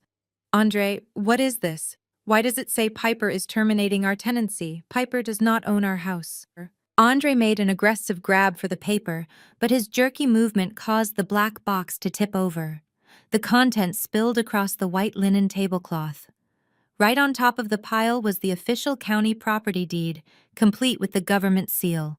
Aunt Brenda, who had positioned herself at the front of the crowd to get the best view of the gift, did what she did best. She was notoriously nosy, thriving on family gossip, and her hands were faster than Andre's. She snatched the heavy parchment deed right off the table. "Let me see that," Aunt Brenda declared, adjusting her reading glasses. She squinted at the document, her mouth falling open in shock. "Oh, my lord," she gasped loudly, turning to look directly at my mother. "Beatrice, what is the meaning of this? This official property deed says Piper is the sole legal owner of this entire estate. There is no mention of Sienna or Andre anywhere on this document. Piper bought this house." The silence that followed was deafening. It was a suffocating quiet that completely smothered the joyful anniversary atmosphere. The senior partners from the law firm exchanged sharp, knowing glances. Mrs. Sterling, the managing partner's wife, who had just praised Beatrice for her incredible generosity, took a slow step back from my mother. The beautiful, wealthy illusion my family meticulously maintained for 4 years shattered into a million pieces in seconds. Andre stood frozen. His jaw clenched so tightly a muscle twitched in his cheek.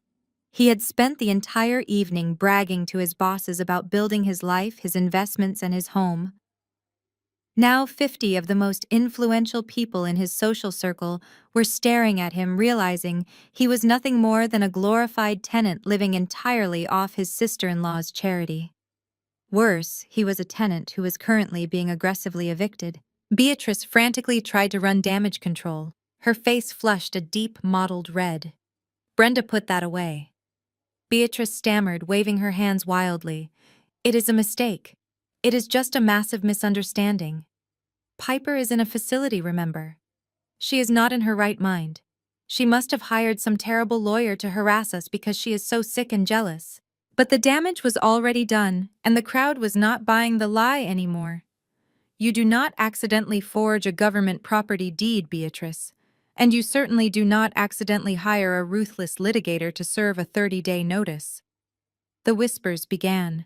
They started soft like the rustling of dry leaves, but quickly grew into a steady, undeniable buzz of wealthy suburban gossip. People were pointing, people were staring. Sienna stood at the table clutching the eviction notice to her chest, her emerald gown suddenly looking like a costume she had stolen. The golden child was entirely exposed. But the eviction notice was only the very first layer of the nightmare. As Andre desperately tried to gather the spilled papers to hide the rest of the terrifying contents, the scattered high-resolution photographs had already caught the eye of Chelsea, the maid of honor. Sienna's hands shook uncontrollably as she dropped the eviction notice onto the table. Her perfect world was tilting violently on its axis, but the box was far from empty. Driven by a morbid, desperate curiosity, she reached into the scattered pile and pulled out the next document. It was not a legal form. It was a thick stack of glossy, high-resolution photographs bound together with a severe black binder clip. Sienna flipped the top photograph over, bringing it into the warm glow of the patio lanterns. The breath left her lungs in a sharp, audible gasp. It was the surveillance shot of Andre walking out of the Hartford Marriott, his arm wrapped intimately around a woman with striking red hair. The woman whose face was turned up toward his, smiling brilliantly. "What is this?" Sienna whispered, her voice barely carrying over the sudden intense hush of the crowd. She flipped to the next photo. Andre and Chelsea at a dimly lit steakhouse holding hands across the table. She flipped again. Andre pressing Chelsea against the side of his car in a parking garage, kissing her deeply. The images were undeniable. They were clear, bright, and absolutely devastating. Sienna's head snapped up. Her eyes darted frantically across the crowd, instantly zeroing in on Chelsea. Her maid of honor, her absolute best friend, the woman she had trusted implicitly, was standing less than 10 feet away near the outdoor bar. Chelsea's face was completely drained of color. She looked like a deer caught in the headlights of an oncoming semi-truck. She took a slow, terrified step backward, her red cocktail dress stark against the white patio furniture. "You," Sienna shrieked. The sound tore from her throat, raw and primal, completely destroying the elegant, composed image she had curated for the entire evening. "You are sleeping with my husband." The entire backyard exploded into chaos. The string quartet stopped playing abruptly, the cellist letting out a sharp, discordant scrape of the bow. The senior partners and their wives gasped collectively, stepping back, as if the space around the table had suddenly become radioactive. The wealthy suburbanites who had just been praising Andre's family values were now witnessing a spectacular, completely unhinged public implosion. Sienna lunged across the table, knocking over the towering anniversary cake. The intricate tiers of vanilla buttercream collapsed onto the patio stones with a wet splat completely ignored. She grabbed the rest of the photographs and the printed text message logs and threw them directly at Andre's chest. The glossy paper fluttered through the air like confetti. "Explain this!" Sienna screamed, tears streaming down her face, ruining her perfect makeup. "Explain why there are text messages here where you call me a suffocating anchor. Explain why you are planning to steal my sister's house to fund your divorce so you can buy Chelsea a condo." Andre stood completely paralyzed, his mouth opening and closing like a suffocating fish. The arrogant, composed junior attorney who loved to hear himself speak was entirely speechless. He looked desperately at the senior partners from his firm. They were not looking back at him with sympathy or understanding. They were looking at him with profound professional disgust. His career at the firm was effectively over right then and there. You do not survive the public revelation of a massive real estate fraud conspiracy coupled with an aggressive, highly documented affair. "It is not what it looks like," Sienna Andre finally stammered, raising his hands in a pathetic gesture of surrender. "These are out of context. Someone is trying to ruin us." "Out of context?" Sienna laughed, a hysterical, broken sound. "You are kissing my best friend outside a hotel. How do you take that out of context?" Chelsea turned and bolted. She did not say a word. She dropped her champagne flute onto the grass and ran toward the iron gate, her high heels clicking frantically against the stone pavers. Sienna did not chase her. She turned her absolute fury back onto Andre, slapping him hard across the face. The sharp crack echoed through the yard. Beatrice rushed forward, trying to pull Sienna back. "Darling, please, you are making a scene," Beatrice pleaded, still desperately trying to salvage some shred of public dignity. "We can handle this inside. Do not let these people see you like this." But Sienna shoved her mother away violently. "Do not touch me," she yelled. "My entire marriage is a lie. This house is a lie. Everything is a lie." The guests began retreating toward the driveway, muttering quietly, completely eager to escape the radioactive fallout, but absolutely thrilled by the incredibly scandalous gossip they had just witnessed. Andre was ruined. Sienna was humiliated. But the heavy black box was still sitting sideways on the table, and it had not yet finished its destructive work. Beatrice reached down to right the box, trying to shove the remaining papers back inside to hide them from the lingering guests, completely unaware that she was about to pull the pin on the final, most devastating grenade of the evening. Beatrice's hands were trembling violently as she grabbed the heavy black cardboard of the box. She was operating on pure suburban survival instinct, desperate to sweep the remaining papers out of sight before the last few influential guests could witness any more of the carnage. "Move out of the way," Sienna Beatrice hissed, pushing her sobbing daughter aside. "Let me just pack this away. It is all lies. Piper is completely unhinged and she is trying to humiliate us." But as Beatrice tipped the box upward, the heavy stack of banking records and surveillance photographs slid out from the velvet interior, cascading directly onto the white tablecloth. Jeffrey, who had been standing frozen in horrified silence since the eviction notice dropped, finally stepped forward. He reached out to help his wife gather the mess, his face pale and tight with anger at the incredible spectacle his family was making. His hand closed over the top sheet of paper. It was the high-resolution photograph of the modest suburban house 30 miles away. Jeffrey froze. His eyes darted to the next photo lying face up on the table. It was him standing on the porch with Sylvia and their teenage son. Attached to the photographs was the highlighted forensic accounting spreadsheet detailing 11 years of consecutive wire transfers from his hidden shadow account. Jeffrey dropped the papers as if they were physically burning his fingers. The color entirely drained from his face, leaving him looking hollow and incredibly ancient. Beatrice, whose eyes were tracking her husband's sudden panic, looked down at the table. She snatched up the photograph of Jeffrey, with the dark-haired woman and the teenage boy. She stared at it, her brain struggling to process the image of her exhausted, financially drained husband, looking so incredibly happy and relaxed with another family. Then her eyes fell upon the bank statements. She saw the exact figure of $3,500 wired every single month without fail.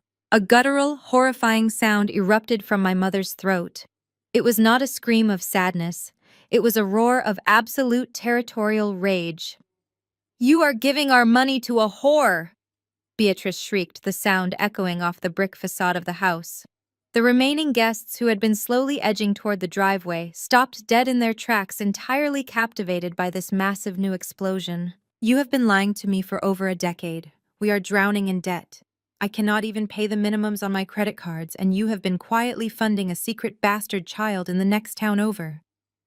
Beatrice lunged at Jeffrey, striking his chest with her manicured fists. "You pathetic lying coward! You let me beg Piper to buy this house because you were giving our fortune to another woman." Jeffrey caught her wrists, his own face twisting into an ugly snarl.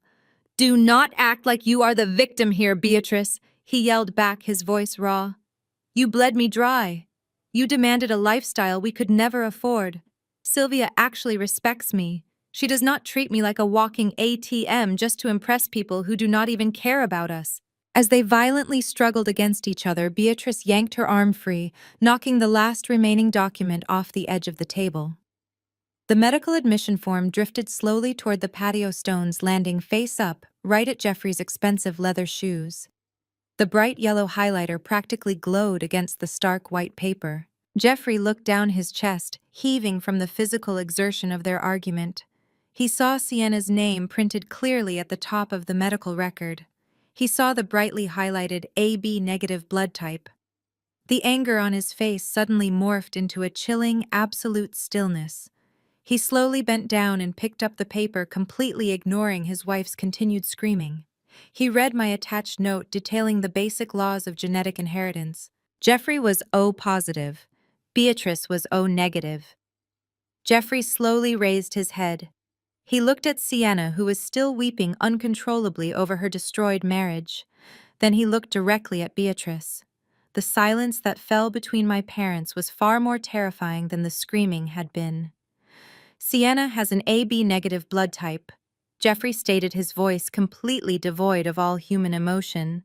Two parents with type O blood cannot biologically produce an AB child. Beatrice stopped breathing. Her hands froze mid-air. The defensive rage completely vanished from her eyes, replaced by naked, undeniable terror. Jeffrey took a slow step toward her, holding the medical record up like a literal death warrant. "Who is her father, Beatrice?" He did not yell. The quietness of his question carried a lethal weight. "For 30 years you treated Piper like absolute garbage because she wasn't perfect enough for you. You made me worship Sienna. You made me bankrupt myself to give her this incredible house, and she is not even my own daughter." "I do not know what you are talking about," Beatrice whispered, her voice trembling so badly the words barely formed. "That is fake. Piper forged it." "Stop lying to me," Jeffrey roared, the sound tearing through the quiet suburban night. The ultimate explosion had finally arrived. The nuclear family, built entirely on a foundation of adultery, fraud, and severe financial abuse, was completely incinerated in a matter of minutes. Jeffrey did not wait for Beatrice to formulate another pathetic excuse. He threw the medical record right at her chest. It fluttered to the patio stones, landing beside the smashed vanilla buttercream cake. The sheer volume of Jeffrey's roar broke whatever spell of politeness still held the remaining guests captive. Complete chaos erupted across the manicured lawn. The facade of the elegant anniversary party collapsed entirely, replaced by a scene of utter suburban warfare. Mrs. Sterling grabbed her husband by the arm, her eyes wide with a mixture of horror and undeniable thrill. "We are leaving right now," she commanded, though several of the younger associates from the law firm were already backing away with their cell phones raised. The small, glowing lenses of their cameras were pointed directly at the main table, recording every single second of the spectacular meltdown. Beatrice saw the phones and let out a frantic, high-pitched shriek. "Stop recording us!" she wailed, lunging toward a junior attorney and swatting wildly at the air. "This is a private family matter." But there was absolutely nothing private about it anymore. Andre, who had been staring blankly at the photos of his infidelity scattered across the grass, suddenly snapped out of his shock. He looked at the senior partners marching toward the driveway. He looked at Sienna, who was now clutching her ruined emerald gown and sobbing so hard she could barely breathe. Then he looked at the 30-day eviction notice still resting on the table. The math in his head calculated incredibly fast. His career was over, his marriage was exposed, and he was about to be legally thrown out onto the street. Andre spun around and sprinted toward the back door of the colonial house. He did not say a word to his weeping wife. Sienna saw him retreating and scrambled over the overturned chairs to chase him. "Andre, wait!" she screamed, her voice cracking in pure desperation. "Where are you going? You cannot just leave me here with them!" He did not even slow down. Sienna chased him through the French doors and into the kitchen. I could easily picture the scene inside my house. Andre frantically pulling a canvas duffel bag from the hall closet, haphazardly stuffing it with whatever expensive suits and watches he could grab. He was in full survival mode, shedding his perfect family man persona like a cheap suit. Sienna grabbed his arm as he zipped the bag shut. "Please, we can fix this," she begged, her face a mask of smeared mascara and absolute terror. "We can talk to Piper, we can apologize." Andre violently yanked his arm free, his face twisted in pure disgust. "There is no fixing this, Sienna." He spat, his voice echoing in the empty kitchen. "You do not even know who your real father is. Your mother is broke, your sister is evicting us, and I am entirely done pretending to tolerate you. Get out of my way." He pushed past her, leaving his golden child wife collapsing onto the hardwood floor, crying hysterically as he walked out the front door and disappeared into the night. Back out on the patio, the battle between my parents was reaching its final brutal conclusion. Beatrice was clutching Jeffrey's jacket, begging him to lower his voice and think about their reputation in the country club. Their reputation. Even in the middle of absolute financial and moral ruin, my mother was still obsessed with what the neighbors would think. Jeffrey looked down at her hands, gripping his lapels. He reached up and peeled her fingers off his jacket one by one with terrifying calmness. "I do not care about the country club, Beatrice," he said, his voice flat and dead. "I do not care about this fake life we built. I am heavily in debt because of your delusions, and I have spent 30 years raising another man's child while pretending you were a loyal wife. I am absolutely done." "Where are you going?" Beatrice demanded, panic finally replacing her anger as he turned toward the side gate. "You cannot just leave me here to clean up this massive mess." "I am going home to Sylvia," Jeffrey replied without looking back. "To my actual son. To a family that does not make me physically sick." He walked down the driveway, ignoring the few remaining guests who were rushing to their luxury cars. He climbed into his sedan, started the engine, and drove away, leaving Beatrice standing completely alone amidst the wreckage of the party. Within 20 incredibly short minutes, the estate was entirely evacuated. The string quartet had fled without packing their music stands. The caterers abandoned their stations. The perfect nuclear family had entirely collapsed inside, leaving nothing behind but an absolute suffocating silence tonight. Saturday morning arrived in Connecticut, but the sun did not bring any warmth to the sprawling colonial estate. The morning light only illuminated the sheer devastation left behind. The physical wreckage of the party was scattered across the manicured lawn, like the aftermath of a bizarre, wealthy hurricane. The expensive teak dance floor was covered in spilled champagne and discarded cocktail napkins. The catering tables were stripped bare except for the large, sticky stain where the vanilla buttercream cake had been violently shoved to the ground. And sitting right in the center of the patio table, anchored by an empty champagne flute, was the heavy black box that had methodically dismantled 4 separate lives. Inside the house, the silence was absolute and suffocating. Sienna woke up on the living room sofa, still wearing her ruined emerald gown. The silk fabric was wrinkled and stained with tears. She stared blankly at the vaulted ceiling, her mind replaying the horror of the previous night on an endless, agonizing loop. Andre was gone. He had not returned, and his side of the closet in their master bedroom was completely empty. Chelsea was gone, presumably packing her own bags to meet Andre. But the most terrifying realization was the massive gaping void where her identity used to be. For 28 years, Sienna had been the golden child, the biological daughter of Jeffrey and Beatrice, the heir to the family legacy. Now she was a stranger in a house she did not even own, abandoned by a husband who despised her, and biologically disconnected from the man she had called Dad her entire life. Upstairs, Beatrice was completely unraveling. She sat on the edge of her massive, king-sized bed, wrapped in a plush robe, staring at her iPhone with manic intensity. The neighborhood group chat, usually a reliable source of mundane updates about landscaping and tennis schedules, was completely silent. No one was reaching out to see if she was okay. No one was offering sympathy. But Beatrice knew exactly what was happening behind the digital curtain. The wives of the senior partners, the country club committee members, the neighborhood gossips, they were all in separate, frantic group chats, dissecting every single second of the meltdown. The story of Andre's affair, the eviction notice, and Jeffrey's secret family was spreading through the affluent suburb faster than a wildfire. Beatrice's entire sense of self-worth was inextricably tied to her social standing. She had sacrificed her finances, her marriage, and her relationship with her eldest daughter just to maintain the illusion of upper-class perfection. Now she was an absolute pariah. The women she had desperately tried to impress would never invite her to another luncheon. They would smile tightly if they saw her at the grocery store, but they would cross the aisle to avoid speaking to her. She was ruined. Desperate to regain some semblance of control, Beatrice opened her banking app. If she could just move some money around, perhaps she could hire a crisis publicist or a high-powered divorce attorney to punish Jeffrey. She clicked on her primary checking account, the joint account she shared with my father. The screen loaded, displaying a bright red banner across the top. Account frozen. Panic clawed at her throat. She tapped the screen frantically, trying to access their savings, the line of credit, the secondary checking account. Frozen.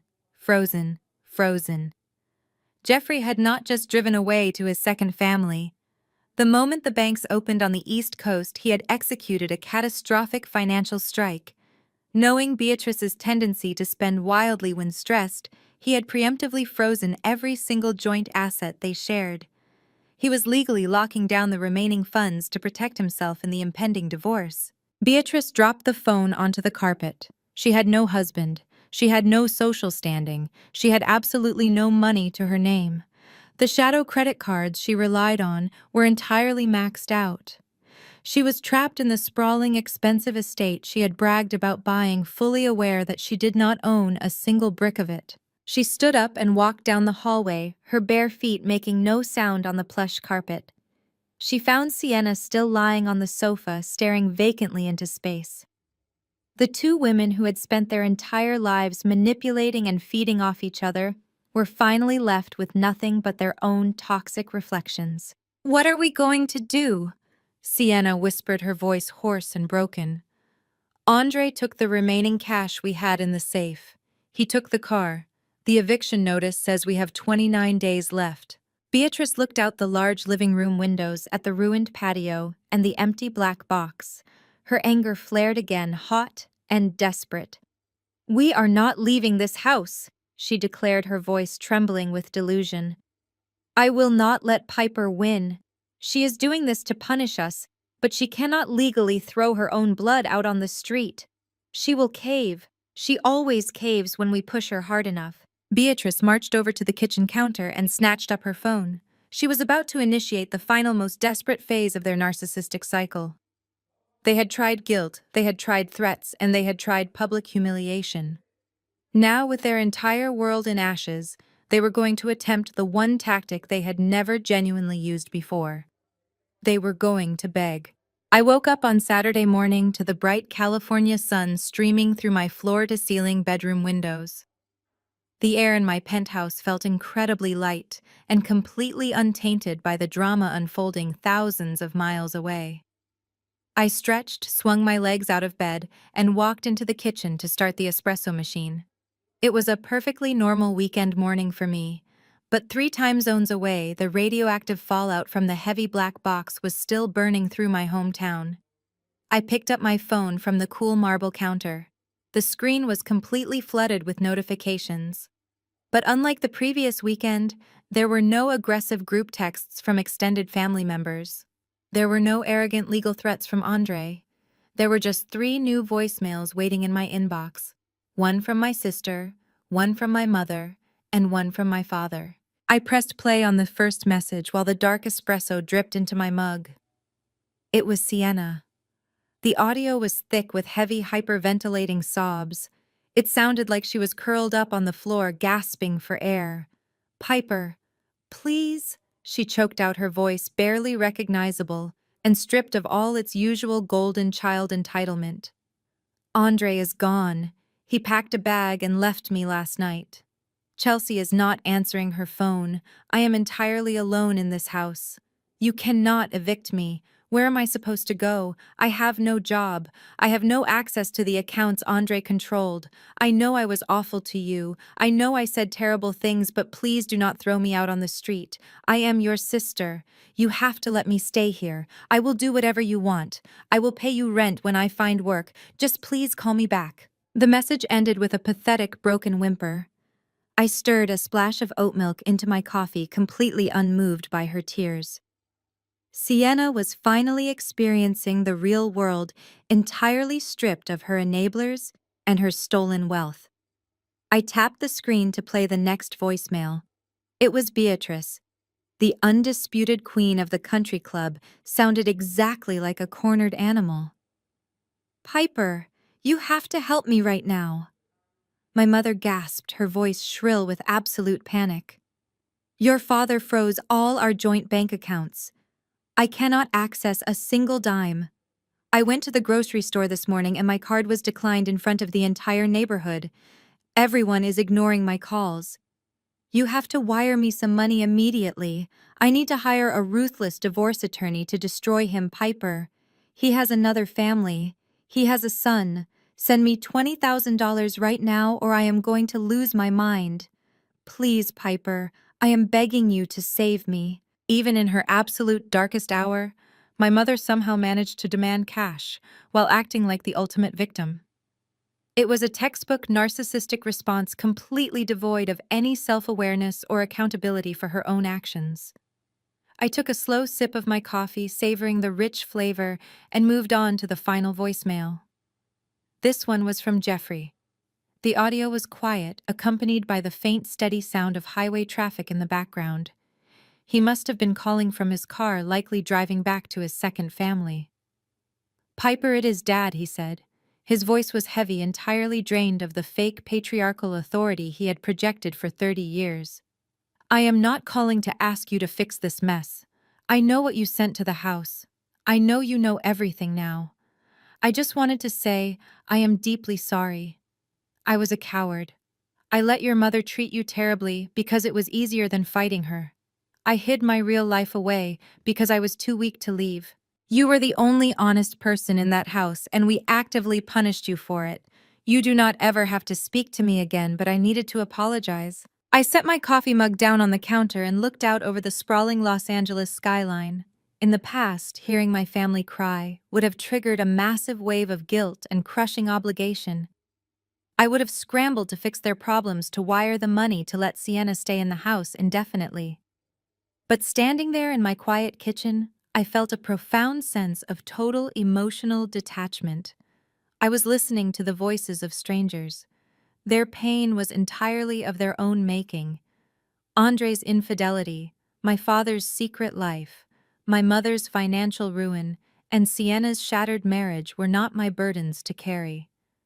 They had built their own personal hells through decades of lies and toxic entitlement. In my profession, I guide corporate clients through the wreckage of their poor decisions. But these people were not my clients. I was simply the courier who delivered the mirror they were finally forced to look into. The silence in my kitchen was suddenly broken by the sharp, persistent vibration of my phone rattling against the marble countertop. I looked down at the bright screen. It was an incoming FaceTime audio group call. Beatrice had somehow managed to conference Sienna into the line, desperately trying to corner me in a digital ambush before the reality of their situation became permanent. For a brief moment, I considered simply letting it ring out into the void. I had already won the war. I had delivered the absolute truth and watched their fraudulent house of cards completely collapse from a very comfortable distance. But a highly trained crisis manager knows that a volatile situation is never fully resolved until the final terms are explicitly stated and all avenues of further negotiation are permanently closed. I swiped the green icon and accepted the call. I did not say hello. I simply brought the phone to my ear and waited. The line erupted into immediate chaotic noise. Beatrice and Sienna were talking over each other in a frantic, panicked symphony of despair. "Piper, thank God you answered!" Beatrice practically shrieked into the receiver. "Listen to me. You have to undo this right now. You have to call the lawyers and stop the eviction notice. Sienna is a complete wreck. I am entirely broke. We are your family and you are actively destroying us." Sienna's voice cut in, thick and heavy with fresh tears. "Piper, please," she begged. "I do not even know who my real dad is anymore. Andre took all the emergency money from the safe and left me. You cannot sell the house. I have nowhere to go. I will do anything you want me to do. I will be a better sister. Just please do not leave me homeless." I let them ramble for exactly 45 seconds. I listened to the raw desperation, the profound terror of finally facing the brutal consequences of their own actions. When they finally paused to take a breath, entirely expecting me to offer a lifeline and fix their mistakes, I spoke. My voice was not angry. It was not bitter or even triumphant. It was chillingly calm, completely devoid of the emotional static that had defined our toxic relationship for my entire life. Listen to me very carefully, I said, my tone slicing cleanly through the panicked silence on the other end of the line. Because this is the absolute last time you will ever hear my voice. Neither of them made a sound. The sheer cold authority in my words pinned them to the floor. For 33 years, you treated me like an inconvenience. I continued smoothly, pacing slowly across the hardwood floor of my living room. You used me as an emotional punching bag to make yourselves feel superior. You stole my money. You mocked my career. You threw a massive anniversary party in a house I paid for to celebrate a marriage that was completely fake, while actively telling your wealthy friends that I was an insane addict locked away in rehab. You plotted to forge my legal signature and steal my property to fund your pathetic, shallow lives. Piper, we did not mean it, Beatrice sobbed loudly. We were just so stressed. I am speaking! I snapped back the sharp command echoing in the empty penthouse. You built an entire reality out of lies, and you expected me to finance it indefinitely. But the bank is officially closed. Sienna, you have exactly 29 days left to pack whatever Andre did not steal and vacate my property. If you are still inside that house on day 30, Warren Mitchell will have the county sheriff physically remove you, and you will carry an eviction record for the rest of your life. Mother, you can figure out your own divorce and your own massive credit card debt. You wanted to be a high society matriarch. Now you can experience exactly what happens when the stolen money runs out. A sharp gasp came from the receiver, followed by a quiet, terrified whimper from Sienna. You spent my entire life threatening to cut me off, I said, looking out at the endless blue sky stretching over Los Angeles. You constantly told me I was a disappointment. You wanted me out of your lives, and now you have exactly what you asked for. The house goes on the market Tuesday. Lose my number. I did not wait for a response. I did not want to hear another empty apology, another pathetic excuse, or another fake tear.